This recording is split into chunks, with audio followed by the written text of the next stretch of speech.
നമ്മൾ മലയാളികൾ വളരെയേറെ പ്രബുദ്ധരാണ്, അറിവുള്ളവരാണ്, വിവരമുള്ളവരാണ്, ബോധമുള്ളവരാണ് നമ്മളെല്ലാവരും, അല്ലേ?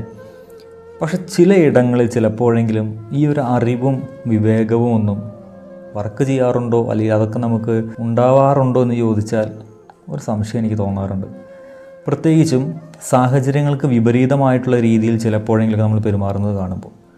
ഒരു ചെറിയ ഉദാഹരണം മാത്രമേ ഞാൻ പറയുന്നുള്ളൂ.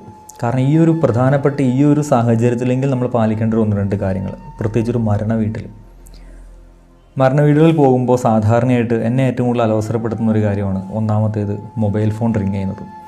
ഒരു വ്യക്തി അവിടെ മരിച്ചു കിടക്കുമ്പോൾ അവിടെ വന്നിട്ടുള്ളവരെല്ലാവരും ആ വ്യക്തിയെ കാണാൻ വേണ്ടി വന്നിട്ടുള്ളവരാണ്.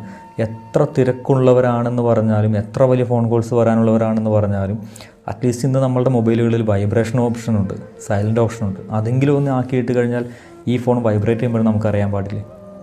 കാരണം ഒരു മരണപ്പെട്ട് കിടക്കുന്ന ഒരു ശരീരത്തോട് അല്ലെങ്കിൽ നമ്മുടെയൊക്കെ ആരൊക്കെയോ ആയിരുന്ന സുഹൃത്തായിരുന്ന ആ ഒരു വ്യക്തിയോട് നമ്മൾ കാണിക്കുന്ന ഏറ്റവും വലിയൊരു ആദരവല്ലേ ഫോണൊക്കെ ഒന്ന് സൈലൻ്റാക്കി അദ്ദേഹത്തിനോട് ഒരു അല്പനേരം പ്രാർത്ഥിക്കാണ്ട് നിൽക്കുന്നത്. ഇതെല്ലാവരും വിഷമിച്ച് കരഞ്ഞ് പ്രാർത്ഥിച്ച് നിൽക്കുന്ന സമയത്ത് ഒരു ഫോൺ മാത്രം ഇങ്ങനെ കിടന്നടിക്കുമ്പോൾ അത് മറ്റുള്ളവരിൽ ഉണ്ടാക്കുന്ന ഒരു അലോസരം എന്ന് പറയുന്നത് അത് ഒത്തിരി വലുതാണ്. അപ്പോൾ നമ്മളതൊന്ന് ശ്രദ്ധിക്കുക. ചിലപ്പോഴൊക്കെ നമ്മൾ ശ്രദ്ധിക്കാത്തതുകൊണ്ടായിരിക്കാം, ഒന്ന് ശ്രദ്ധിക്കുക. എത്ര തിരക്കാണെന്ന് പറഞ്ഞാലും വളരെ ചുരുങ്ങിയ ഒരു സമയമല്ലേ നമ്മൾ ആ മൃതദേഹത്തിനരികിൽ നമ്മൾ നിൽക്കുന്നുള്ളൂ. ആ സമയത്തിൽ ഒന്ന് സൈലൻ്റ് ആക്കാണ്ട് നമ്മൾ ശ്രദ്ധിക്കണം. രണ്ടാമത്തെ കാര്യം, നമുക്ക് എല്ലാവർക്കും ചിലപ്പോൾ സംഭവിക്കുന്നതാണ്, ഇങ്ങനെയുള്ള ചില സന്ദർഭങ്ങളിലാണ് നമ്മൾ പഴയകാല സുഹൃത്തുക്കളെയും ബന്ധങ്ങളെയും ഒക്കെ പുതുക്കാനുള്ളൊരു അവസരം കൂടി നമ്മൾ കാണുന്നത്, അല്ലേ? ഒരുപക്ഷെ നമ്മുടെ അയൽവക്കത്തുണ്ടായിരുന്നവരായിരിക്കും, നമ്മുടെ സുഹൃത്തുക്കളായിരിക്കും. അവരെയൊക്കെ ചിലപ്പോൾ കണ്ടുമുട്ടുന്ന ഇത്തരം ചില വേദികളിലായിരിക്കും. ചിലപ്പോൾ കല്യാണമായിരിക്കാം, ചിലപ്പോൾ മരണമായിരിക്കാം. ഓക്കെ, ഇത് പുതുക്കുന്നതൊക്കെ നല്ല കാര്യം തന്നെയാണ്. സൗഹൃദങ്ങൾ പുതുക്കപ്പെടേണ്ടതാണ്, കാരണം നമുക്കതിനി ആവശ്യമുണ്ട്. പക്ഷെ ആ ഒരു കളിച്ചിരിയും തമാശ പറച്ചിലും പൊട്ടിച്ചിരിയും ഒക്കെ ഈ വീട്ടുകാരുടെ മുൻപിൽ വെച്ച് തന്നെ വേണോ എന്നുള്ളത് നമ്മളൊന്ന് ചിന്തിക്കണം.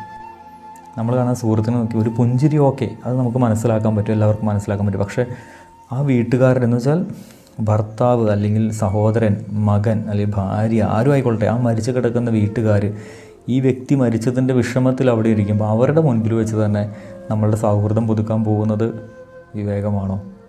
ഒരല്പം അങ്ങോട്ട് മാറിയതിന് ശേഷം സംസാരിക്കുകയോ അയാളോട് ചിരിക്കുകയോ ഒക്കെ ചെയ്യുന്നതിനകത്ത് ഒരു കുഴപ്പമില്ല.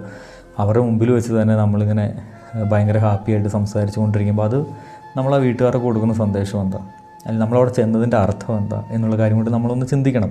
ഇതിപ്പോൾ പറയുമ്പം നമുക്ക് കുറേയേറെ ന്യായീകരണങ്ങളുണ്ടാകും. പക്ഷേ ന്യായീകരണമല്ല, ഇതൊക്കെ നമ്മളുടെ വീട്ടിൽ നമ്മളിതെല്ലാം ഫേസ് ചെയ്യുമ്പോഴാണ് നമുക്കതിൻ്റെ ബുദ്ധിമുട്ട് അറിയുള്ളൂ. നമ്മളുടെ ആരെങ്കിലും മരിച്ചു കിടക്കുമ്പോൾ നമ്മളോട് വിഷമിച്ചിരിക്കുമ്പോൾ നമ്മുടെ കൺമുൻപിലിരുന്ന് ഒരാളുടെ ഫോൺ അനാവശ്യമായിട്ട് അല്ലെങ്കിൽ അത്രയേറെ സൗണ്ടിൽ റിങ് ചെയ്യുമ്പോൾ നമുക്കുണ്ടാകുന്നൊരു അലോസരമുണ്ട്. അതുപോലെ നമ്മുടെ മുൻപിൽ വെച്ചുകൊണ്ട് രണ്ടുപേരും നമ്മൾ കളിച്ച് ചിരിച്ച് സംസാരിച്ച് കാണുമ്പം നമുക്കുണ്ടാകുന്ന ഒരു അമർഷമുണ്ട്, അല്ലേ? അതൊക്കെ നമ്മുടെ കുടുംബത്തിൽ ഇത് സംഭവിക്കുമ്പോഴാണ് നമുക്കിത് മനസ്സിലാവുള്ളൂ. അതുവരെയും നമുക്ക് പറയേണ്ട ഒത്തിരിയേറെ ന്യായീകരണങ്ങളുണ്ടാവും. അപ്പോൾ അതൊന്ന് ശ്രദ്ധിക്കുകയാണെങ്കിൽ അത് ആ വീട്ടുകാർക്കൊരാശ്വാസമായിരിക്കും, അവിടെ പ്രാർത്ഥിക്കാൻ വേണ്ടി വന്നിരിക്കുന്നവർക്കൊരാശ്വാസമായിരിക്കും, നമുക്ക് അതൊരു ബഹുമാനമായിരിക്കും.